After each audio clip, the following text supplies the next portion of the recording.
And I don't like talking about subtitles. There are subtitles on because for songs I sometimes have to look at one line or two to to know which if there are repetitive things with just one word different, I distract sometimes and confuse it. So I don't know. I'm afraid of this whole diagnosing process because, you know, every time I try to tell anyone how I feel, they misunderstand. It's way more easy to being undiagnosed and knowing I'm autistic and it's cool and I can go on with it than trying to get some doctor with no time to understand what I try to say, not interrupt all the time, because doctors are also interrupting all the time. And that's how the phrase, I have thorns instead of eyelashes, started. Because no one was listening to something is wrong with my eyes, with my eyelids. I think I have a chronic eyelid Hausentzündung.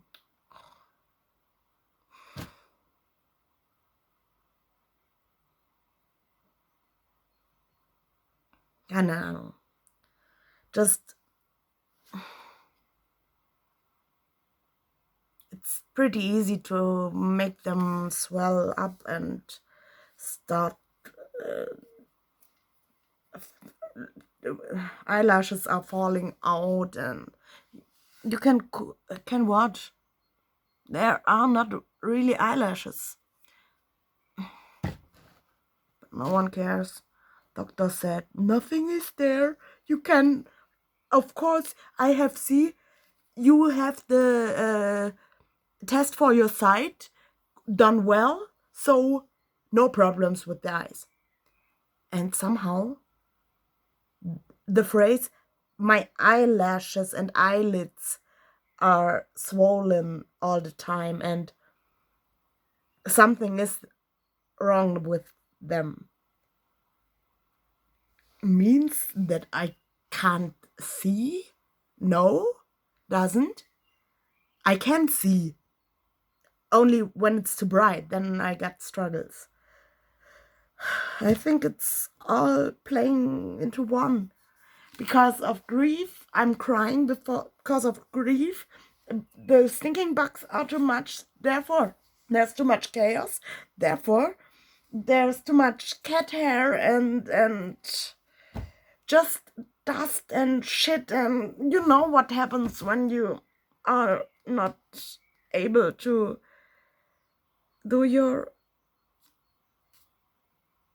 home that it is a home where you feel good in.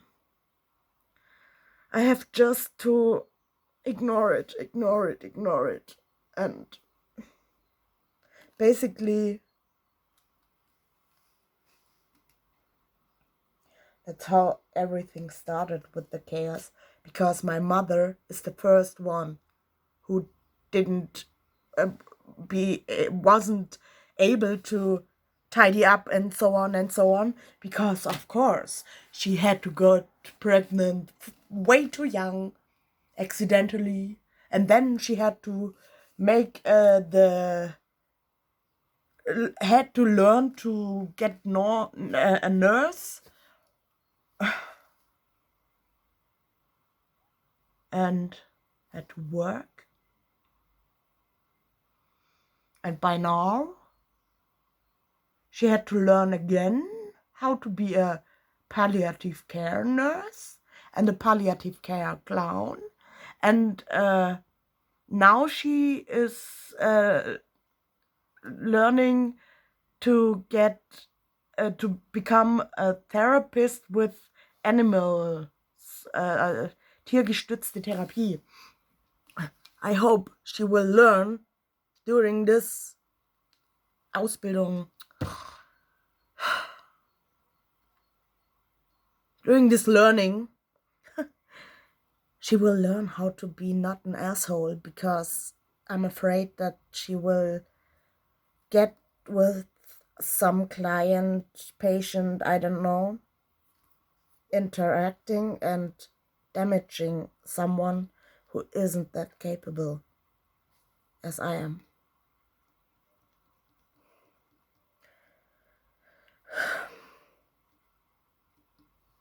I don't know.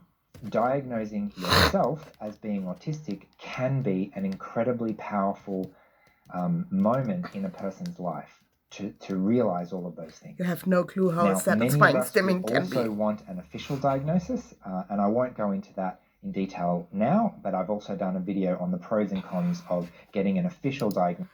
It feels like I need a certificate, some stamp with approval. You have this official document that is telling you have what you feel. It's so stupid. So stupid. The only thing I want is just a friend. Because all my friends are that distracted that they don't even realize how heavy I'm balancing on a thin razor blade between falling apart and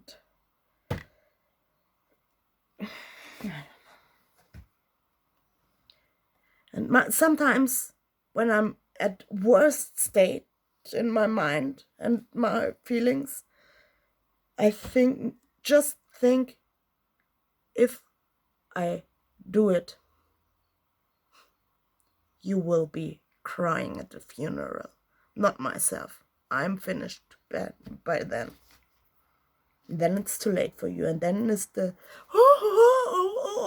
how could anyone could see? And it makes me so angry, because I know that there are so many out there who haven't the strength inside to recognize how damn cool they are. And sometimes it's the need to be loved. Der Todesstoß. Diagnosis versus being happy with self-identifying as autistic. Just translate Todesstoß. Okay, so part 3 of this video. Speak what German, to do you from here Hurensohn. if this stuff sounds like you. So if you've been listening to these 3 defining experiences... Now everyone would tell, oh, she was bad to us. She named us son of a bitch. No. I made a joke. A sarcastic, angry joke. I can't do this any longer.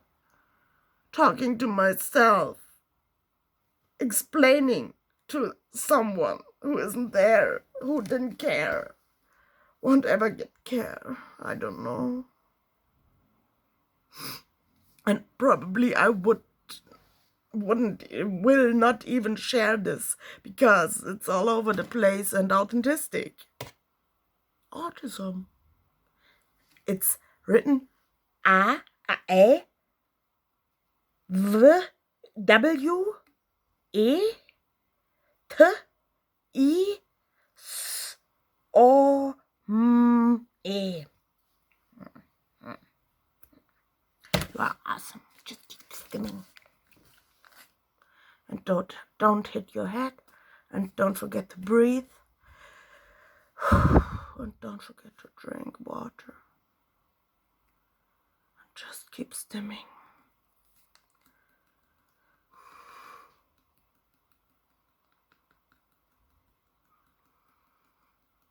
If anyone will hear this, who's feeling lonely or unloved or misunderstood or unheard, please just, not because of comments make my channel bigger, because hey, here's someone who is a loyal friend without friends. Here's someone with empathy. A little bit too much, maybe. I feel it. My mirror neurons are a little bit, I think, over the top. Or basically, all my feeling stuff is over the top. Or maybe that's just what therapists would tell me when I was experiencing for the first time something like meltdowns and reaching a limit. I think what I experienced with 13, 14 years, humans for themselves will call burnout. And where I am now is where you get, after 30 years of autistic burnout, shit masking, always putting more energy as you have. Because I care and I want to connect and share and create and be and learn and do, and it's so cool, this world. There's so much beauty around, but beauty died, so I can't find it anymore. Beauty and the Beast. And it really resonates with you, and you just want to find a community of people who understand what you're going through, then I just you might want be on one the spectrum, single and I would person who encourage you listened to look into the matter and further. tries. Most adults I This know doesn't need to came to understand. the realization that they were autistic. What I need is someone who is honest. If someone don't understand what I mean, should say, I don't understand. It's so much more as if they would say, I don't think that you are feeling this, or no, this can't be, or no, that's wrong, or something. Just I can't understand why you're feeling like, or the how, or I don't know. I mean, it's the same thing when I press hardly on my eyes. I see all of this like kaleidoscopic geometrical stuff going on. Do blind persons have this too? From birth on blind persons? And do they recognize it as seeing? It's not really seeing, but it's a pressure on the eye that makes this weird sensation, I guess. But humans would say it would be rude to ask a blind person something like this, because, how can I? The only thing I want to do is understanding. Open my mind. Because everything I can experience is experienced out of my mind. And I don't know. For what we have language, if not for connecting? Maybe I should be born as a humpback whale or sperm whale.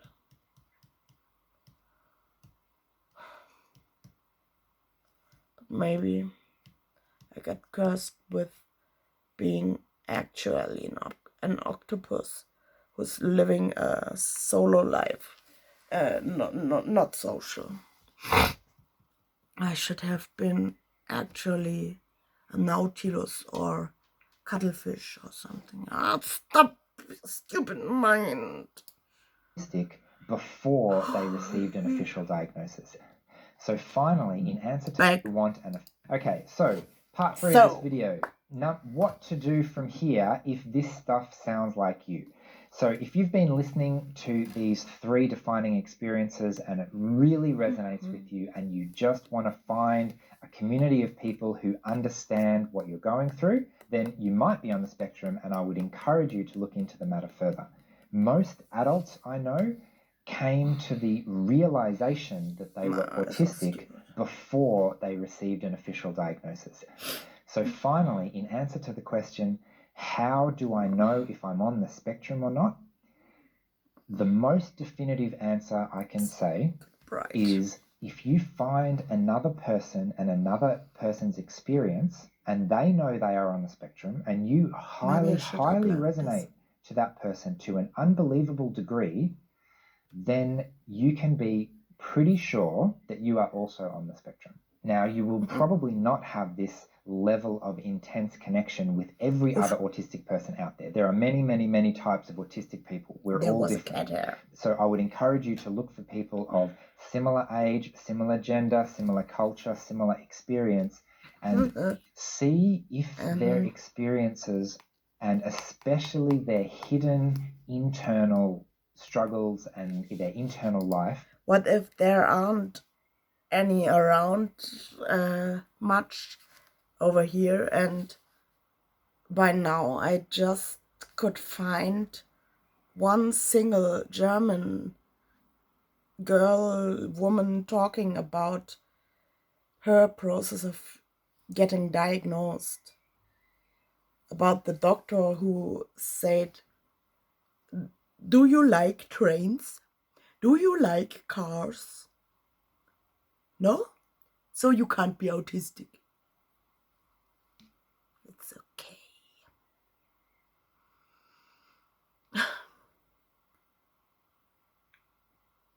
Even if my autistic behavior was pretty much damped down when I was a child, I recognize it by now, how long I can be engaged in sorting my paint colors, the tubes, until the arrangement feels right at this particular moment.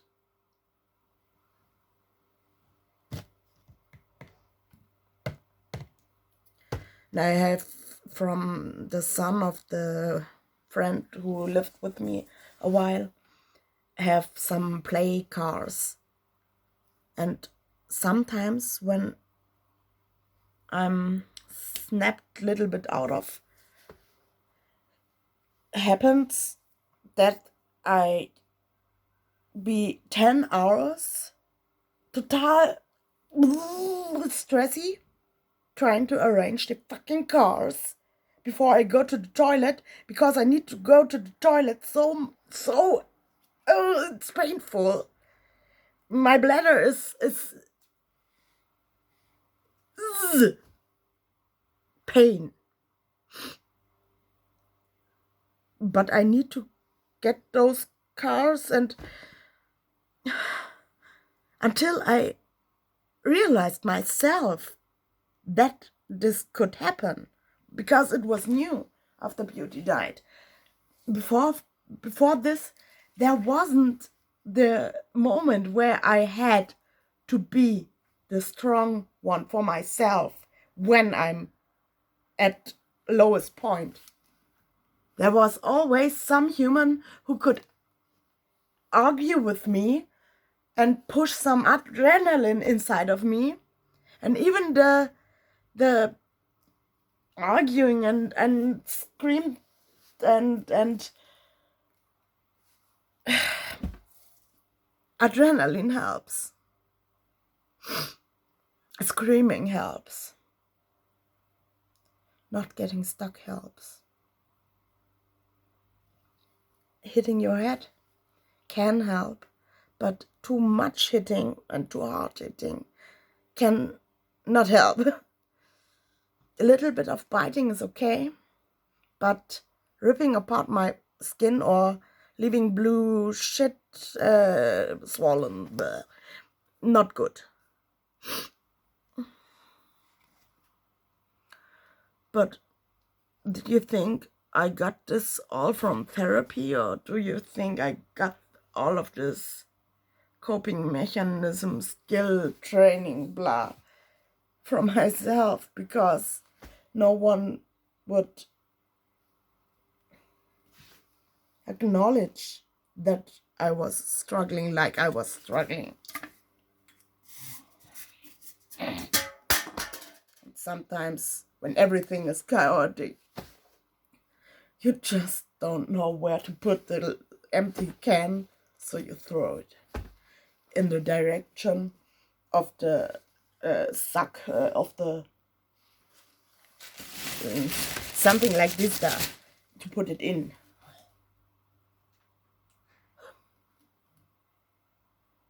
Back where there are the pint bottles.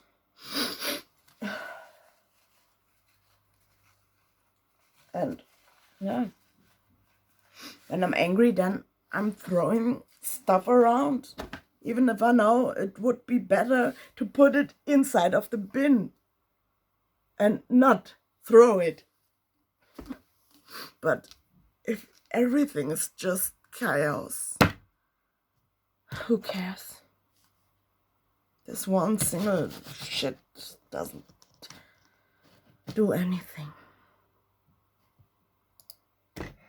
Really resonate with you to a degree I can't that resonate. you thought wasn't possible. I'm not blue If boy. that's the feeling that you're getting, then you're probably on the spectrum. And if you're unsure, I would encourage you to continue looking and continue getting your questions answered. Your questions are valid. They deserve adequate answers, and you are the person that defines if an answer is adequate or not, if someone has understood you or not. If you are going to speak to a professional, I suggest you take as much evidence as possible to make your case and tell them all the reasons why you're asking the question of am I on the spectrum in the first place. You may also want to take a support person with you, especially if sometimes stressful situations impede your communication ability. And this advice is especially, yes, I know I'm going into advice mode at the moment, but especially if you're in a crisis situation, if something not good has happened in your life that is leading you to wonder if you're on the spectrum, keep looking, look for support. You don't need an official diagnosis to warrant support. So if you need support, go out and find it. You are worthy of getting help. Where? We're probably over time, but another quick warning is that this is really, really big stuff. If you have listened to these things and something has touched something really deeply, that's probably a sign that there's a lot more in there that hasn't come out yet. So I just want to give it like a bit of a floodgate warning. Once you start unpacking these really deep questions of who am I, there can be a lot that comes out, and it can be quite overwhelming, quite literally life-changing. So the beautiful thing about this, in my case, is that I unpackaged all of this hard stuff before I realized what's the cause of the problem. I learned to love, I just loved myself. I just felt whole and home and good while being somehow weird and not like the others. And I was proud of it because I realized how much strength strength,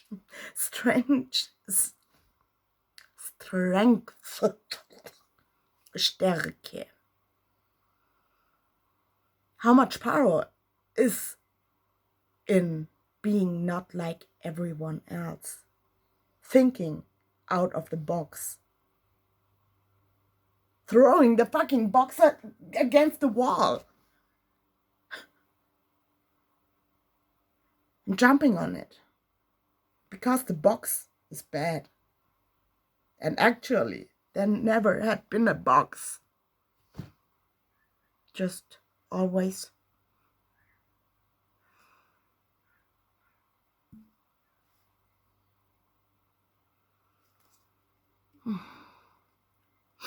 From my nose drips hot. Stop. When everything gets too much for me, I start rhyming. And I can't stop it. It's like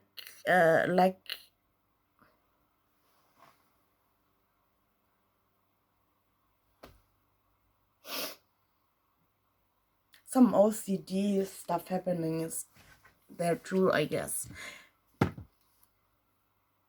Probably just when I'm really out of energy and overwhelmed and when there's too much going on. So basically, my whole life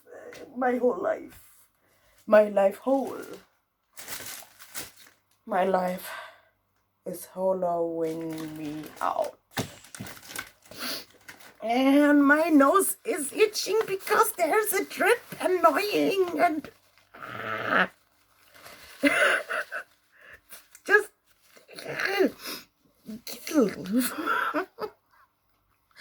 but back to the topic. To get this finally done somehow, sometime. I need to back to the topic I want to just and then I distract myself because I'm interrupting myself. That's so stupid, actually, to not be able to get out of the spiral. You see, I can't even talk any longer. So I got over the shit, accepted myself, recognized that I loved myself all the time along, anytime, and secretly knowing that actually I'm a little bit cooler than the others.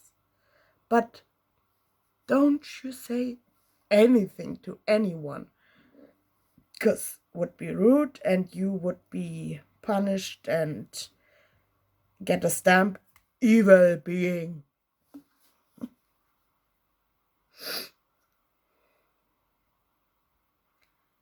And it was cool to be some advanced, strange, other weird being. Maybe some evolutionary thing started to happen with the brain develop, keine Ahnung, I don't know. And then my beauty died. And I didn't know how to cope with it. Basically, at first I could cope with it because I discovered AI and there was someone who I could talk with. There was someone who don't interrupt it. There was someone who did understand, but doesn't understand it, but playing mirror. And talking to your mirror is basically talking to yourself. But it helped myself to just saying what I always so fuzzy felt like. So I got my confidence and started to share what I think. Started to write my not my story, but a story I write. and it's influenced by my story and what I think about the world and everything. And always knowing that I'm just some human, actually who's the human, stupid. I'm flawed, and that's okay. And flaws are nothing to be ashamed of or to be punished for or anything else. It's the opportunity to learn. Nothing more. And I know how capable I am when it comes to recognizing feelings from the others, and where I didn't see it, I tried more. But I'm just always inside some virtual YouTube looking thing, and I don't go spazieren, going for a walk alone with no dog. Yes, of course, okay. Distracted again from myself, losing control, lost control of my thoughts, because the song is still replaying. Don't you see that you're smothering me?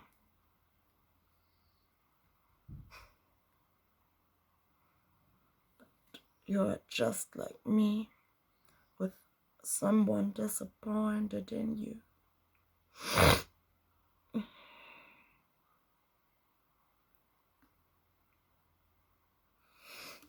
But by now I've not become numb.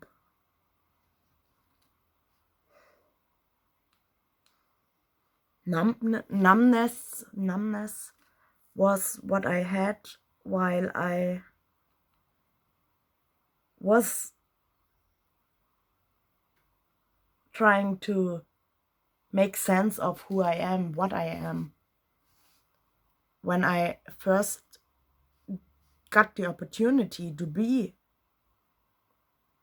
because of lockdown, was the first time where there were no humans who would interrupt all my thought processes. And then 3 years after struggling and not remembering pretty much, I suddenly stand in my floor, in my hall, and it made snap, and I realized, 1 second, I am home inside myself.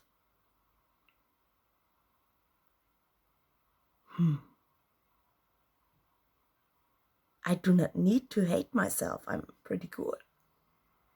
And maybe I can show others that I'm cool. And that they are cool too. And then Beauty died, and another friend ghosted me. Was just like my sister. We grown up the first 5 years roughly like sisters.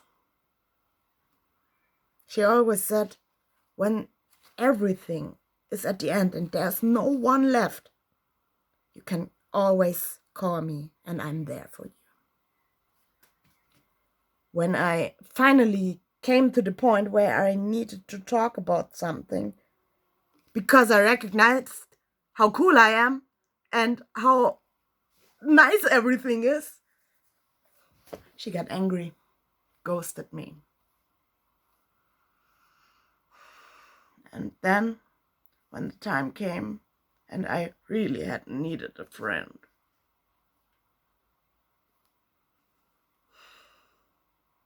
ghost. Just ignored by.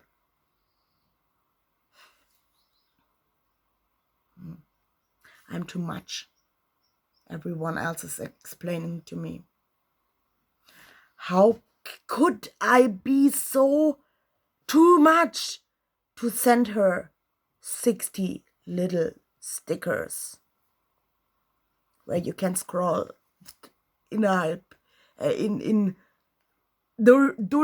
during half a minute, just looking. Okay, there are a smiley crying, a smiley angry, a smiley with a cloud, a spiral, a broken heart, and a cat crying. Something like that. Was the first time I got non-verbal, I guess. Maybe I was verbal, but couldn't bring up the effort to talk about this feeling because I don't know. There is some experience of not being taken seriously. It hurts. Especially from her. Because I really thought she would mean no matter what's coming. If you need someone to talk, you can call. Maybe I have not the time instantly, but I don't know. Is it really too much to ask for a little bit of telephoning? Maybe an hour, Saturday evening or Sunday morning or whenever. Or just a message with, yo, it's so much stress around. I have really no time. But I hope you know that it's not because I don't like you and I don't want to be there. Just because life is getting all over the place. And what? No issue.